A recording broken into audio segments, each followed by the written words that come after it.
Hi hello ಎಲ್ಲರಿಗೂ ನಮಸ್ಕಾರ. ನಾನು ನಿಮ್ಮ ಅನಾಮಿಕಾ ಅನು. ಅಭಿವ್ಯಕ್ತಿ ಕಥಾಲೋಕಕ್ಕೆ ಸ್ವಾಗತ. ಇನ್ನೂ ಯಾರೆಲ್ಲ ಈ ಚಾನಲ್ಗೆ ಸಬ್ಸ್ಕ್ರೈಬ್ ಆಗಿಲ್ಲ, ದಯವಿಟ್ಟು ಸಬ್ಸ್ಕ್ರೈಬ್ ಮಾಡಿಕೊಂಡು ಪ್ರೋತ್ಸಾಹ ನೀಡಿ. ಇಲ್ಲಿ ಪ್ರಸಾರವಾಗುವ ಕಥೆಗಳನ್ನು ಕೇಳಿ ನಿಮಗೆ ಇಷ್ಟವಾದರೆ ಲೈಕ್ ಕೊಟ್ಟು ಕಮೆಂಟ್ ಮಾಡಿ ಹೆಚ್ಚು ಹೆಚ್ಚು ಶೇರ್ ಮಾಡುವುದರ ಮೂಲಕ ನಮಗೆ ಮತ್ತಷ್ಟು ಪ್ರೋತ್ಸಾಹ ನೀಡೋದನ್ನು ಮರಿಬೇಡಿ. ಪ್ರೀತಿಗಾಗಿ ಕಥೆಯ 40ನೇ ಅಧ್ಯಾಯವನ್ನು ನೀವೆಲ್ಲರೂ ಕೇಳಿ ಆನಂದಿಸಿದ್ದೀರಾ ಅಂತ ಭಾವಿಸ್ತೇನೆ. ಹಾಗಾದರೆ 41ನೇ ಅಧ್ಯಾಯವನ್ನು ಶುರು ಮಾಡೋಣ. ಅಣ್ಣ ಎನ್ನುತ್ತಾ ಮಣಿಕರ್ಣಿಕಾ ಒಳಗೆ ಬಂದಾಗ ರಾಮಚಂದ್ರರಾಯರು ಮಂಡಿ ಬಿಲ್ಸನ್ನು ಚೆಕ್ ಮಾಡ್ತಾ ಕುಳಿತುಕೊಂಡಿದ್ರು. ಬಾ ಮಣಿ, ಬಾ ಕೂತ್ಕೋ, ಏನು ವಿಷಯ ಎಂದರು. ಏನಿಲ್ಲ ಅಣ್ಣ, ಅದೇ ದೇವಸ್ಥಾನದ ಟ್ರಸ್ಟ್ನವರು ಬಂದಿದ್ದರು. ಎಲ್ಲ ಮಾತನಾಡಿ ಅನ್ನ ಸಂತರ್ಪಣೆಗೆ ಬೇಕಾದ ಎಲ್ಲ ವ್ಯವಸ್ಥೆ ಮಾಡಿಯಾಗಿದೆ. ಅದರ ಖರ್ಚು ವೆಚ್ಚಕ್ಕೆ ಬೇಕಾದ ಹಣಕ್ಕೆ ಚೆಕ್ ಬರೆದಿದ್ದೀನಿ. ನೀವು ಸಿಗ್ನೇಚರ್ ಮಾಡಿಕೊಟ್ರೆ ಅವ್ರಿಗೆ ಕೊಡ್ತೀನಿ. ಇನ್ನೇನು ಶ್ರಾವಣ ಶುರು ಆಗ್ತಿದೆ.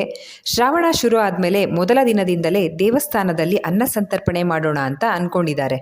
ಒಳ್ಳೆ ಕಾರ್ಯಕ್ಕೆ ತಡ ಯಾಕೆ ಅಂತ ನಾನು ಚೆಕ್ ಬರ್ಕೊಂಡು ತಂದೆ ಅಣ್ಣ ಎಂದಳು ಮಣಿಕರ್ಣಿಕಾ.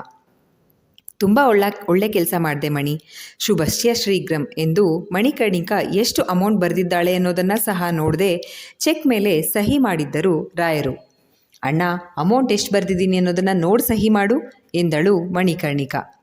ಅದೆಲ್ಲ ಏನೂ ಬೇಡ, ನನಗೆ ನನ್ನ ತಂಗಿ ಮೇಲೆ ನಂಬಿಕೆ ಇದೆ ಎಂದರು ರಾಯರು. ಅಣ್ಣ, ಯಾರ ಮೇಲೂ ತುಂಬ ನಂಬಿಕೆ ಒಳ್ಳೆಯದಲ್ಲ ಎಂದು ಅವಳ ಬಗ್ಗೆ ಅವಳೇ ಹಿಂಟ್ ಕೊಟ್ಟಿದ್ಲು. ಸರಿ, ಅವರು ಕೆಳಗಡೆ ಕಾಯ್ತಾ ಇರ್ತಾರೆ, ಹೋಗಿ ಚೆಕ್ ಕೊಟ್ಟು ಬರ್ತೀನಿ ಎಂದು ಹೇಳಿ ಹೊರಗೆ ಬಂದು, ನಿಮ್ಮ ಈ ನಂಬಿಕೆನೇ ನನಗೆ ಬಂಡವಾಳ ಎಂದು ನಕ್ಕು ಮೆಟ್ಟಿಲಿಳಿದು ಕೆಳಗೆ ಬಂದಳು. ಆದಿ ರೂಮಲ್ಲಿ ಕೂತು ಏನೋ ಯೋಚನೆ ಮಾಡ್ತಾ ಇದ್ದ. ಅಡುಗೆ ಮನೆ ಕೆಲಸ ಮುಗಿಸಿ ರೂಮಿಗೆ ಬಂದ ಸುಮಾ ಆದಿಯನ್ನು ನೋಡಿ, ಅರೆ ಇದೇನ್ರಿ, ಇವತ್ತು ಸೂರ್ಯ ಪೂರ್ವದಲ್ಲಿ ಹುಟ್ಟಿದ್ದಾನೆ ತಾನೇ, ಇಷ್ಟು ಬೇಗ ಮನೆಗೆ ಬಂದಿದ್ದೀರಾ, ಅಥವಾ ನಾನೇನಾದರೂ ಕನಸು ಕಾಣ್ತಾ ಇದ್ದೀನಾ ಎಂದು ತನ್ನ ಕೈಗಿಲ್ಲಿಕೊಂಡಳು ಸುಮಾ. ಆದಿ ಸುಮಾ ಮಾತಿಗೆ ನಗ್ತಾ, ಏನು ಚಿನ್ನಿ ಆಡ್ಕೊಳ್ತಾ ಇದೀಯಾ ಎಂದ. ಮತ್ತಿನ್ನೇನು, ಆಫೀಸ್ ಜವಾಬ್ದಾರಿ ತಗೊಂಡಾಗಿಂದ ಮನೆಗೆ ಯಾವಾಗಲೂ ಲೇಟಾಗೇ ಬರ್ತಾ ಇದ್ದೀರಾ. ಹೆಂಡತಿ ಅಂತ ಒಬ್ಬಳು ಇದ್ದಾಳೆ ಅನ್ನೋ, ಅವಳು ನನಗೋಸ್ಕರ ಕಾಯ್ತಾ ಇರ್ತಾಳೆ ಅನ್ನೋದು ನೆನಪಾದರೂ ಇರುತ್ತಾ ಸಾಹೇಬ್ರಿಗೆ ಎಂದು ಮೂತಿ ತಿರುವಿದಳು ಸುಮಾ. ಬಾಯಿಲ್ಲಿ ಎಂದು ಅವಳ ಕೈ ಹಿಡಿದು ಎಳೆದು ಕೂರಿಸ್ಕೊಂಡು ತನ್ನ ಎರಡೂ ಕೈಗಳಿಂದ ಅವಳ ಗಲ್ಲ ಹಿಡಿದು, ಸಾರಿ ಚಿನ್ನಿ, ಕೆಲಸದ ಒತ್ತಡ ಜಾಸ್ತಿ, ಅದೂ ಅಲ್ಲದೆ ಈಗ ತಾನೇ ಕೆಲಸ ಶುರು ಮಾಡಿದ್ದೀನಿ, ಇನ್ನೂ ಆಫೀಸ್ ಬಗ್ಗೆ ತಿಳ್ಕೊಳ್ಳೋದು ತುಂಬ ಇದೆ, ಹಾಗಾಗಿ ಮನೆಗೆ ಬರೋಕ್ಕೆ ಲೇಟ್ ಆಗ್ತಿದೆ, ಬೇಜಾರು ಮಾಡ್ಕೋಬೇಡ ಎಂದ ಆದಿತ್ಯ. ಆಫೀಸ್ ಬಗ್ಗೆ ತಿಳ್ಕೊಳ್ಳೋದಾದರೂ ಏನ್ರಿ, ಅದು ತಿಳ್ಕೊಳ್ಳೋದು ಅಂದರೆ ಏನು, ಅವತ್ತು ಮಣಿ ಚಿಕ್ಕ ಮನೆ ಎಲ್ಲ ತಿಳಿಸಿದ್ದಾರೆ ಅಲ್ವಾ ಎಂದಳು ಸುಮಾ. ಹಾಂ ಎಲ್ಲ ತಿಳಿಸಿದ್ದಾರೆ, ಆದರೂ ನಾನು ಅರ್ಥ ಮಾಡ್ಕೊಳ್ಳೋಕ್ಕೆ ಟೈಮ್ ಆಗುತ್ತೆ ಅಲ್ವಾ ಎಂದು ಮಾತನ್ನು ತಿರುಚ್ತಾ ಹೇಳ್ದ. ಏನೋಪ್ಪ, ನೀವುಂಟು, ನಿಮ್ಮ ಆಫೀಸ್ ಕೆಲಸ ಉಂಟು, ಏನಾದರೂ ಮಾಡ್ಕೊಳ್ಳಿ, ಆದರೆ ಈ ಬಡಪಾಯಿ ಹೆಂಡತಿ ಮೇಲೂ ಸ್ವಲ್ಪ ಗಮನ ಕೊಡಿ ಎಂದು ಆದಿಯ ಭುಜಕ್ಕೆ ಒರಗಿದಳು ಸುಮಾ. ಆದಿ ನಕ್ಕು, ನನ್ನ ಹೃದಯನೇ ನೀನಿಲ್ಲದೆ ಇರೋದಕ್ಕೆ ಆಗುತ್ತಾ ಹುಚ್ಚಿ ಎಂದು ಅವಳನ್ನು ತಬ್ಕೊಂಡ. ಸರಿ, ನೀವು ಕೆಲಸ ಮುಗಿಸಿ ಎಂದು ಹೇಳಿ ಅವನಿಗೆ ತೊಂದರೆ ಕೊಡದೆ ಓದಲು ಪುಸ್ತಕ ಹಿಡಿದು ಕೂತಳು ಸುಮಾ. ಅಷ್ಟರಲ್ಲಿ ಆದಿಗೆ ಒಂದು ಫೋನ್ ಬರುತ್ತದೆ. ಸುಮಾ ಮುಂದೆ ಕಾಲ್ ಪಿಕ್ ಮಾಡದೆ, ಸುಮಾ, ಇಂಪಾರ್ಟೆಂಟ್ ಕ್ಲೈಂಟ್ ಕಾಲ್, 1 ನಿಮಿಷ ಬಂದೆ ಅಂತ ಫೋನ್ ಹಿಡಿದು ಟೆರೆಸ್ ಏರಿದ. ಕಾಲ್ ಬಂದಿದ್ದ ಅದೇ ನಂಬರಿಗೆ ಪುನಃ ಕಾಲ್ ಮಾಡಿ, ಹಾಯ್ ಸಂತೋಷ್ ಎಂದನು. ಅದಿ, ನೀನು ಅವಾಗಲೇ ಕಾಲ್ ಮಾಡಿದಾಗ ಸ್ವಲ್ಪ ಕೆಲಸ ಇದ್ದೆ, ಹಾಗಾಗಿ ಮಾತಾಡೋಕ್ಕಾಗಲಿಲ್ಲ. ಇವಾಗ ಫ್ರೀ ಆದೆ, ಹಾಗಾಗಿ ಮಾತಾಡೋಣ ಅಂತ ಕಾಲ್ ಮಾಡಿದೆ. ನೀನು ಸುಮ್ಮನೆ ಕಾಲ್ ಮಾಡೋನಲ್ಲ, ಆಫೀಸ್ಗೆ ರಿಸೈನ್ ಮಾಡಿದ್ಮೇಲೆ ಮೊದಲ ಬಾರಿ ಕಾಲ್ ಮಾಡಿದ್ಯಾ. ಹೇಗಿದೆ ಆಫೀಸ್, ಮತ್ತು ಕೆಲಸಗಳೆಲ್ಲ ಆರಾಮಾ ಎಂದ. ಆದಿ ಮೊದಲು ಕೆಲಸ ಮಾಡ್ತಾ ಇದ್ದ ಕಂಪನಿಯ ಕೊಲೀಗ್ ಸಂತೋಷ್. ಅದೇ ವಿಷಯದ ಬಗ್ಗೆ ಮಾತಾಡೋಣ ಅಂತ ಕಾಲ್ ಮಾಡಿದ್ದೆ, ನಿನ್ನ ಹತ್ರ ಸ್ವಲ್ಪ ಮಾತಾಡಬೇಕಾಗಿತ್ತು, ಫ್ರೀ ಇದೆಯಾ ತಾನೇ ಅಂತ ಆದಿತ್ಯ ಕೇಳಿದ. ಹ್ಞೂ ಮಗ ಹೇಳು, ನೀನು ಹೀಗೆಲ್ಲ ಕೇಳ್ತಾ ಇರೋದು ನೋಡಿದ್ರೆ ಏನೋ ಮುಖ್ಯವಾದ ವಿಷಯ ಇರಬೇಕು ಅನಿಸುತ್ತೆ ಎಂದ ಸಂತೋಷ್. ಆದಿ ತಾನು ಆಫೀಸ್ ಚಾರ್ಜ್ ತೆಗೆದುಕೊಂಡಾಗಿಂದ ನಡೆದ ಎಲ್ಲ ವಿಷಯಗಳನ್ನು ಸಂತೋಷ್ಗೆ ತಿಳಿಸಿದ್ದ. ಏನು ಹೇಳ್ತಿದ್ದೀಯಾ ಆದಿ, ನಿಮ್ಮ ಅತ್ತೆ ಅಷ್ಟು ಸ್ಟ್ರಿಕ್ಟ್ ಆಗಿದ್ರು ಇದೆಲ್ಲ ಹೇಗೆ ನಡೆಯೋಕ್ಕೆ ಸಾಧ್ಯ, ಇಲ್ಲೇನೋ ಮಿಸ್ ಹೊಡಿತಾ ಇದೆ ಕಣೋ, ಅದು ಅಲ್ಲದೆ ಆ ಹಳೆ ಆಡಿಟರ್ ಬೇರೆ ಕಾಣಿಸ್ತಾ ಇಲ್ಲ ಅಂತಿದೆಯಾ, ನಿಜವಾಗ್ಲೂ ಇದು ಸೀರಿಯಸ್ ಮ್ಯಾಟರ್, ನಿಮ್ಮಪ್ಪ ಚಿಕ್ಕಪ್ಪನಿಗೆ ಈ ವಿಷಯ ಹೇಳಿದೀಯಾ ಅಂತ ಸಂತೋಷ್ ಕೇಳ್ದ. ಇಲ್ಲ ಮಗ, ಸದ್ಯಕ್ಕೆ ನನಗೆಲ್ಲ ತಿಳಿಯೋವರೆಗೂ ನಾನು ಅವ್ರ ಹತ್ರ ಏನೂ ಹೇಳೋಕ್ಕಾಗಲ್ಲ, ಇದೆಲ್ಲ ಅತ್ತೆಗೆ ಗೊತ್ತಾದರೆ ತುಂಬ ನೊಂದ್ಕೊಳ್ತಾರೆ ಪಾಪ, ಎಲ್ಲರ ಮೇಲೂ ನಂಬಿಕೆ ಇಟ್ಟು ಕೆಲಸ ಕೊಟ್ಟರೆ ಹೀಗೆ ದುರುಪಯೋಗ ಪಡಿಸ್ಕೊಂಡಿದ್ದಾರೆ. ಮೊದಲು ಆಡಿಟರ್ ನನ್ನ ಕೈಗೆ ಸಿಗಬೇಕು, ಅವ್ರು ಸಿಕ್ಕಿದ್ರೆ ಎಲ್ಲ ತಾನಾಗೆ ಬಯಲಾಗುತ್ತೆ. ಈಗ ಸಿಕ್ಕಿರೋರು ಇನ್ನೂ ಎಷ್ಟು ಸಿಗುತ್ತೋ ಹುಡುಕಿದ್ರೆ ನೋಡಬೇಕು ಎಂದ ಆದಿತ್ಯ. ಆದಿ, ಇದೆಲ್ಲ ಬರೀ ಕೆಲಸಗಾರರೇ ಮಾಡಿರೋದಕ್ಕೆ ಸಾಧ್ಯ ಇಲ್ಲ. ಇದೆಲ್ಲ ನಿಮ್ಮ ಅತ್ತೆಗೂ ಗೊತ್ತಿರಬಹುದೇನೋ ಅನುಮಾನ ವ್ಯಕ್ತಪಡಿಸಿದ ಸಂತೋಷ್. ಸಾಕು, ಸುಮ್ಮನೆ ಇರು ಸಂತು. ನಿನಗೆ ಈ ವಿಷಯದಲ್ಲಿ ಹೆಲ್ಪ್ ಮಾಡೋಕ್ಕಾದರೆ ಮಾಡು, ಇಲ್ಲ ಅಂದರೆ ಸುಮ್ಮನೆ ಇರು. ಅದನ್ನು ಬಿಟ್ಟು ಅತ್ತೆಗೂ ಗೊತ್ತಿರಬೇಕು ಅಂತ ಹೇಳಬೇಡ. ಪಾಪ ಕಣೋ ಅತ್ತೆ, ನಮಗೆ ನಮ್ಮ ಮನೆಗೆ ಅಂತ ಎಷ್ಟು ಕಷ್ಟಪಟ್ಟಿದ್ದಾರೆ ಗೊತ್ತಾ? ಅವರಿಗೆ ನಮ್ಮನೆ ನಾವು ಬಿಟ್ಟರೆ ಬೇರೆ ಪ್ರಪಂಚನೇ ಇಲ್ಲ ಮಗ. ನೋಡು, ಅತ್ತೆ ಬಗ್ಗೆ ಅನುಮಾನ ಪಟ್ಟರೆ ಅದು ಆ ದೇವ್ರ ಮೇಲೆ ಅನುಮಾನ ಪಟ್ಟ ಹಾಗೆ ಎಂದ ಆದಿ ಕೋಪದಲ್ಲಿ. ಸರಿ ಮಗ, ಸಾರಿ, ನನಗನ್ಸಿದ್ದು ಹೇಳ್ದೆ ಅಷ್ಟೇ. ಈಗೇನು ಮಾಡಬೇಕು ಅಂದ್ಕೊಂಡಿದೀಯಾ ಅದನ್ನಾದರೂ ಹೇಳು ಎಂದ ಸಂತೋಷ್. ಮೊದಲು ಈ ಹೊಸ ಮ್ಯಾನೇಜರ್ ಏನೋ ಕಳ್ಳಾಟ ಆಡ್ತಾ ಇದ್ದಾನೆ, ಅದಂತೂ ಸತ್ಯ. ಅವನನ್ನು ನಾವು ಹಿಂಬಾಲಿಸಿದರೆ ನಮಗೇನಾದರೂ ಕ್ಲೂ ಸಿಗಬಹುದು. ನಾನು ಅವನನ್ನು ಫಾಲೋ ಮಾಡೋಕ್ಕಾಗಲ್ಲ, ಯಾಕಂದರೆ ನಮ್ಮ ಹಾಗೆ ಅವನು ಕೂಡ ನನ್ನ ಮೇಲೆ ಗಮನ ಇಟ್ಟಿದ್ದಾನೆ. ನನ್ನ ಸಣ್ಣ ಮೂಮೆಂಟ್ಸ್ ಕೂಡ ಅವನು ಗಮನಿಸ್ತಾ ಇರ್ತಾನೆ. ಅದಕ್ಕೆ ನೀನು ಅವನನ್ನು ಫಾಲೋ ಮಾಡಬೇಕು. ಪ್ಲೀಸ್ ಮಗ, ಹೇಗಾದರೂ ಮಾಡಿ ಆ ಹಳೆ ಆಡಿಟರ್ ಇರೋ ಜಾಗ ಪತ್ತೆ ಮಾಡಬೇಕು. ಹೆಲ್ಪ್ ಮಾಡು ಎಂದ ಆದಿತ್ಯ. ಲೋ ಮಗ, ಏನೋ ನೀನು ಹೀಗೆಲ್ಲ ಕೇಳ್ಕೋಬಾರ್ದು. ಫ್ರೆಂಡ್ಸ್ ಅಂದಮೇಲೆ ಹೀಗೆ ಒಬ್ರಿಗೊಬ್ರು ಆಗಬೇಕು. ನಮ್ಮಿಬ್ಬರ ಮಧ್ಯೆ ಇದೆಲ್ಲ ಬೇಕಾ? ನೀನು ಆ ಮ್ಯಾನೇಜರ್ ಡೀಟೇಲ್ಸ್ನ ಮೇಲ್ ಮಾಡು, ನಾನೆಲ್ಲ ನೋಡ್ಕೋತೀನಿ. ಆದರೆ ಒಂದು ಸಮಸ್ಯೆ ಆದಿ, ಆ ನಮ್ಮ ಬಾಸ್ ಹಿಟ್ಲರ್ ರಜೆ ಕೊಡಲ್ಲ. ಏನು ಮಾಡೋದು ಎಂದ ಸಂತೋಷ್. ಅದಕ್ಕೆ ನನ್ನ ಹತ್ರ ಒಂದು ಸೊಲ್ಯೂಷನ್ ಇದೆ. ನಿನಗೇನು ತೊಂದರೆ ಇಲ್ಲ ಅಂದರೆ ಆ ಆಫೀಸಿಗೆ ರಿಸೈನ್ ಮಾಡಿ ಯಾಕೆ ನಮ್ಮ ಆಫೀಸಿಗೆ ಜಾಯ್ನ್ ಆಗಬಾರ್ದು? ನಾನು ಅಪ್ಪನ ಹತ್ರ ಮಾತಾಡ್ತೀನಿ ಎಂದ ಆದಿತ್ಯ. ಅದು ಒಳ್ಳೆ ಪ್ಲ್ಯಾನೇ. ಸರಿ, ನೋಡೋಣ. ನೀನಲ್ಲಿ ಜಾಬ್ ಫೈನಲ್ ಆದಮೇಲೆ ನಂಗೆ ಇನ್ಫಾರ್ಮ್ ಮಾಡು, ಇಲ್ಲಿ ರಿಸೈನ್ ಮಾಡ್ತೀನಿ ಅಂತ ಸಂತೋಷ್ ಹೇಳ್ದ.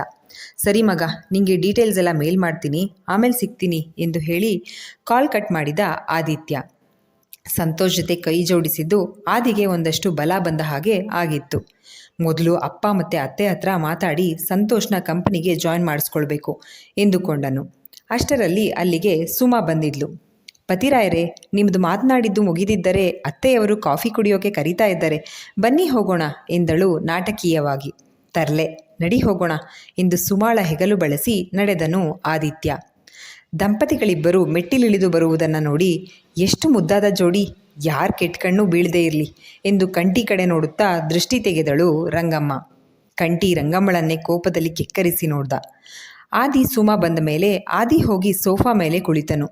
ಸುಮಾ ಬಂದು ಅತ್ತೆಯರ ಪಕ್ಕದಲ್ಲಿ ನಿಂತಳು. ರಂಗಮ್ಮ ಎಲ್ಲರಿಗೂ ಕಾಫಿ ಜೊತೆಯಲ್ಲಿ ಬೆಣ್ಣೆ ಮುರುಕನ್ನು ಪ್ಲೇಟ್ನಲ್ಲಿ ತಂದಿಟ್ಟಿದ್ಲು. ಎಲ್ಲರೂ ಕಾಫಿ ಕುಡಿಯುತ್ತಾ ಸಂಜೆಯ ಸ್ನ್ಯಾಕ್ಸ್ ಸವಿಯುತ್ತಾ ಕುಳಿತಿದ್ರು. ಮಣಿಕರ್ಣಿಕಾ ಮಾತು ಆರಂಭಿಸುತ್ತಾ, ಅಣ್ಣ, ನೀನು ಮಾಡಿರೋದು ಸರಿ ಅಂತ ನಿನಗನ್ನಿಸ್ತಾ ಅಂತ ಕೇಳಿದ್ಲು. ಮಣಿಕರ್ಣಿಕಾ ಹೀಗೆ ಸಡನ್ನಾಗಿ ಮಾತನಾಡಿದ್ದು ಎಲ್ಲರಿಗೂ ಆಶ್ಚರ್ಯ ಆಗಿತ್ತು. ಇದೇನು ಮಣಿ, ನಿಮ್ಮಣ್ಣ ಯಾವಾಗಲೂ ಏನೇ ಕೆಲಸ ಮಾಡಿದ್ರೂ ತುಂಬ ಯೋಚನೆ ಮಾಡಿನೇ ಮಾಡ್ತಾರೆ. ನೀನು ನೋಡಿದ್ರೆ ಇವಾಗ ಹೀಗೆ ಹೇಳ್ತಾ ಇದ್ದೀಯಲ್ಲ ಎಂದರು ಸೀತಾ. ರಾಮಚಂದ್ರರಾಯರು, ಸೀತಾ, ನೀನು ಸುಮ್ಮನೆ ಇರು. ಏನಾಯ್ತು ಮಣಿ, ನಾನೇನು ಮಾಡಿದೆ ಅಂತ ಬಿಡಿಸಿ ಹೇಳು ಮಣಿ ಎಂದರು. ಆದಿ ಹೊಸದಾಗಿ ಮದುವೆ ಆಗಿ ಇನ್ನೂ 1 ತಿಂಗಳು ಕಳೆದಿಲ್ಲ, ಆಗಲೇ ಅವನಿಗೆ ಆಫೀಸ್ ಜವಾಬ್ದಾರಿ ಕೊಟ್ಟು ಬ್ಯುಸಿ ಮಾಡಿಬಿಟ್ಟಿದ್ರಾ? ಅವ್ನು ನೋಡಿದ್ರೆ ಕೆಲಸ ಅಂತ ಮನೆಗೆ ಬರೋದೇ ತಡ ಮಾಡ್ತಾ ಇದ್ದಾನೆ. ಪಾಪ ಸುಮಾಗೂ ಆಸೆ ಇರುತ್ತಲ್ವಾ, ಮದುವೆ ಆದ ಹೊಸರಲ್ಲಿ ಅಲ್ಲಿ ಇಲ್ಲಿ ಗಂಡನ ಜೊತೆ ಓಡಾಡಬೇಕು, ಜೊತೇಲಿ ಸಮಯ ಕಳಿಬೇಕು ಅಂತ. ನಾವು ನೋಡಿದ್ರೆ ಅವನಿಗೆ ಅವಳ ಜೊತೆ ಕೂತು 4 ಮಾತಾಡೋದಕ್ಕೂ ಸಮಯ ಇಲ್ಲದೆ ಇರೋ ಹಾಗೆ ಮಾಡಿದ್ದೀವಿ. ಅದಕ್ಕೆ ಹೇಳಿದ್ದು ನೀನು ಮಾಡಿದ್ದು ಸರಿನಾ ಅಂತ ಎಂದಳು ಮಣಿಕರ್ಣಿಕಾ. ಅಯ್ಯೋ, ಇದೆಲ್ಲ ಸೂಕ್ಷ್ಮಗಳು ನಮಗೆ ಹೇಗೆ ತಾನೇ ಗೊತ್ತಾಗಬೇಕು ಹೇಳು? ಇದ್ರ ಬಗ್ಗೆ ನಾವು ಯೋಚನೆನೇ ಮಾಡಲಿಲ್ಲ. ಪಾಪ ಮಕ್ಕಳು ಸಂತೋಷನ ನಾನೇ ಹಾಳು ಮಾಡಿದ ಹಾಗೆ ಆಯಿತು. ಈಗೇನು ಮಾಡೋಣ, ನೀನೇ ಹೇಳ್ಮಣಿ ಎಂದರು ರಾಮಚಂದ್ರರಾಯರು.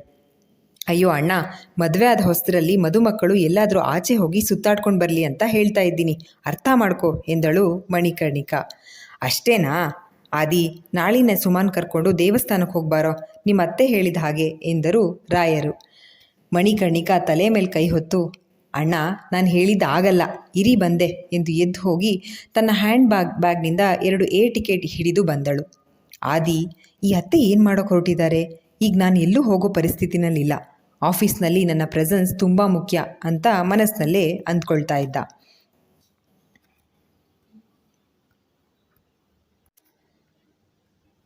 ಮಣಿಕರ್ಣಿಕಾ ಎಲ್ಲರೂ ಇರುವಲ್ಲಿಗೆ ಬಂದು ಕೂತು ಟಿಕೆಟ್ಗಳನ್ನು ಟೇಬಲ್ ಮೇಲೆ ಇಟ್ಟು, ಇದನ್ನೇ ನಾನು ಅವಾಗಿಂದ ಹೇಳೋಕೆ ಪ್ರಯತ್ನ ಮಾಡ್ತಾ ಇರೋದು ಎಂದಳು. ಏನು ಮಣಿ ಇದು, ಟಿಕೆಟ್ ತಂದಿದ್ಯಾ? ಯಾರಿಗೆ ಎಂದರು ಸೀತಾ. ಅತ್ತಿಗೆ, ನೀವು ಅಣ್ಣನ ಹಾಗೆ ಮಾತಾಡ್ತಾ ಇದ್ದೀರಾ? ಇದು ನಮ್ಮ ಆದಿ ಮತ್ತು ಸುಮಾಗೆ. ಮದುವೆ ಆದಮೇಲೆ ನನ್ನ ಕಡೆಯಿಂದ ಆದಿ ಮತ್ತು ಸುಮಾಗೆ ಹನಿಮೂನ್ ಟಿಕೆಟ್ಸ್ ಯುರೋಪ್ಗೆ ಎಂದಳು ಮಣಿಕರ್ಣಿಕಾ.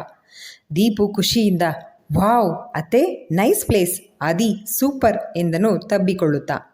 ಆದಿಗೆ ಯಾವ ಉತ್ಸಾಹವೂ ಇರಲಿಲ್ಲ. ಸುಮಾ ಆದಿ ಜೊತೆ ಹನಿಮೂನ್ ಹೋಗ್ತಾಳೆ ಎಂದಿದ್ದಕ್ಕೆ ಕಂಠಿ ಮುಖ ಊದಿಸ್ಕೊಂಡಿದ್ದ. ಅಷ್ಟು ದೂರನಾ? ಇಲ್ಲೇ ಚಿಕ್ಕಮಗಳೂರು ಅಥವಾ ಊಟಿಗೆ ಹೋದರೆ ಆಗಲ್ವಾ ಎಂದರು ಸೀತಾ.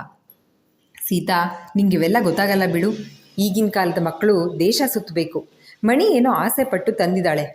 ಆದಿ, ಸುಮಾ ಸ್ವಲ್ಪ ದಿನ ಎಲ್ಲ ಟೆನ್ಷನ್ ಬಿಟ್ಟು ಆರಾಮಾಗಿದ್ದು ಬರಲಿ ಬಿಡು ಎಂದರು ರಾಯರು. ರಾಯರ ಮಾತಿಗೆ ಮರು ಮಾತನಾಡದೆ ಸುಮ್ಮನಾದರು ಸೀತಾ. ಆದಿ, ತಗೋ, ನಾಳೆ ಎಲ್ಲ ಪ್ಯಾಕಿಂಗ್ ಮಾಡ್ಕೊಳ್ಳಿ. ಹಾಗೆ ಹೋಗೋಕೆ ಏನೇನು ಬೇಕೋ ಅದನ್ನೆಲ್ಲ ಶಾಪಿಂಗ್ ಮಾಡ್ಕೊಂಡು ಬನ್ನಿ. ನಾಡಿದ್ದು ಫ್ಲೈಟ್ಸ್ ಎಂದಳು ಮಣಿಕರ್ಣಿಕಾ. ಆದಿಗೆ ಇದ್ಯಾವುದೂ ಬೇಕಾಗಿರಲಿಲ್ಲ. ಆದರೆ ಸುಮಾ ಒಳಗಡೆಗೆ ಖುಷಿ ಪಡ್ತಾ ಇದ್ಲು. ಆದಿ ಟಿಕೆಟ್ ಪಡೆಯದೆ, ಅತ್ತೆ ಪ್ಲೀಸ್ ಬೇಜಾರು ಮಾಡ್ಕೋಬೇಡಿ, ನಾನೀಗ ಎಲ್ಲೂ ಹೋಗಲ್ಲ. ಈಗ ತಾನೇ ಆಫೀಸ್ ಕೆಲಸ ಒಪ್ಕೊಂಡಿದ್ದೀನಿ. ಅದೆಲ್ಲ ಒಂದು ಹಂತಕ್ಕೆ ಬರಲಿ. ಆಮೇಲೆ ನೀವು ಹೇಳಿದ ಹಾಗೆ ನಾನು ಸುಮಾ ಹನಿಮೂನ್ಗೆ ಹೋಗಿ ಬರ್ತೀವಿ.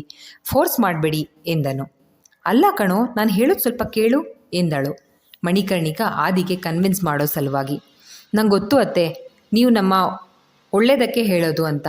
ಆದರೆ ಹನಿಮೂನ್ ಹೋಗೋಕ್ಕೆ ನನಗೀಗ ಮನಸ್ಸಿಲ್ಲ.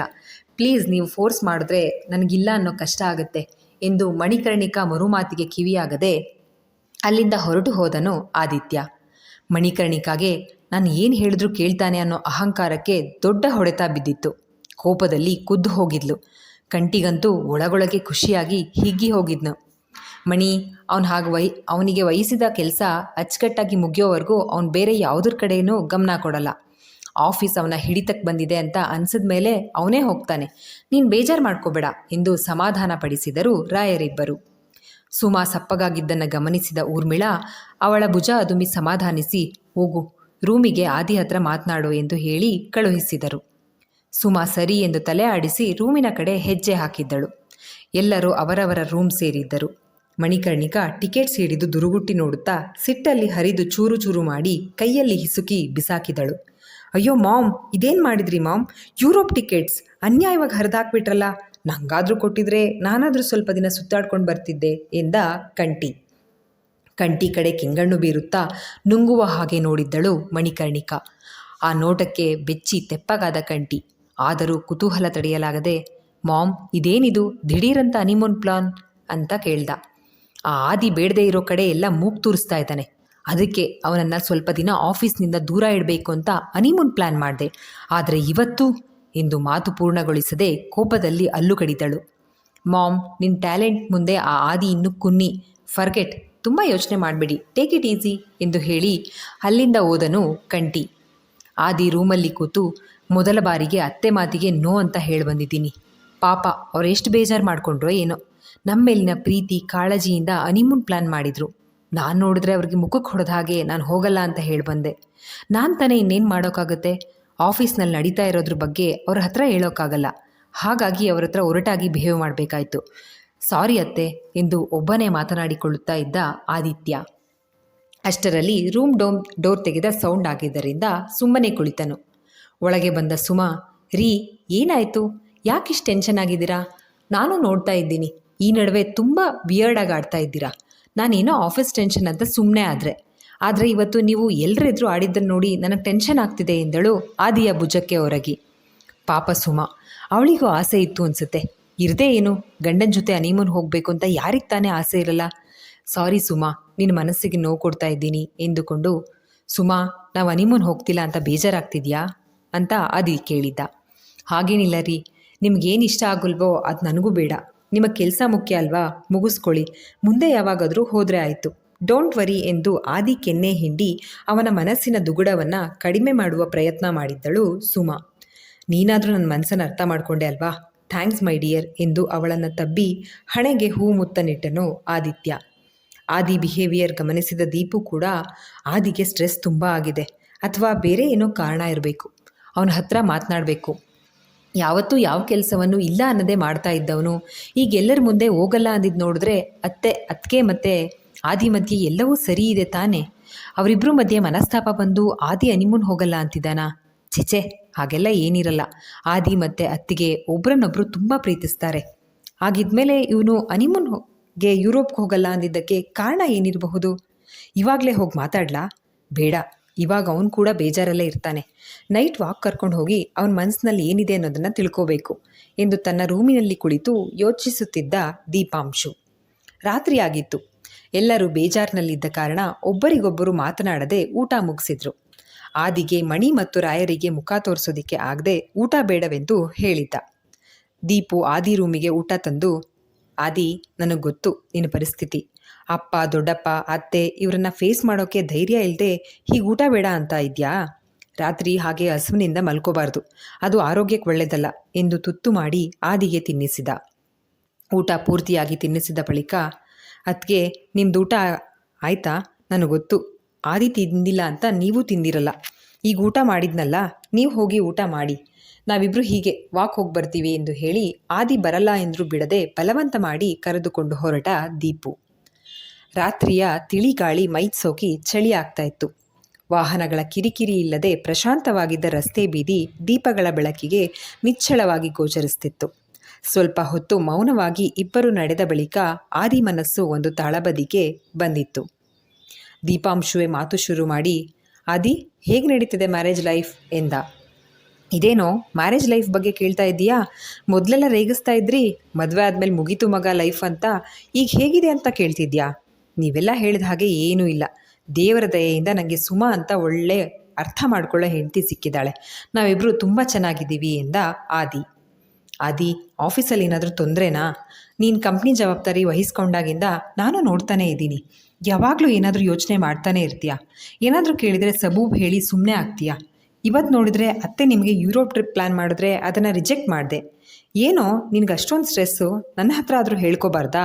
ನಾನು ನಿನ್ನ ತಮ್ಮ ಅಲ್ಲ, ಫ್ರೆಂಡ್ ಕಣೋ ಆದಿ ಎಂದ ದೀಪಾಂಶು. ಇಲ್ಲಿಗೆ ಈ ಸಂಚಿಕೆ ಮುಕ್ತಾಯವಾಯಿತು. ಈ ಸಂಚಿಕೆ ನಿಮ್ಮೆಲ್ಲರಿಗೂ ಇಷ್ಟವಾಗಿದೆ ಅಂತ ಭಾವಿಸ್ತೇನೆ. ದಯವಿಟ್ಟು ನಿಮ್ಮ ಅನಿಸಿಕೆ ಅಭಿಪ್ರಾಯಗಳನ್ನು ಕಮೆಂಟ್ ಸೆಕ್ಷನ್ನಲ್ಲಿ ಹಂಚ್ಕೊಳ್ಳೋದನ್ನು ಮರಿಬೇಡಿ. ಧನ್ಯವಾದಗಳು.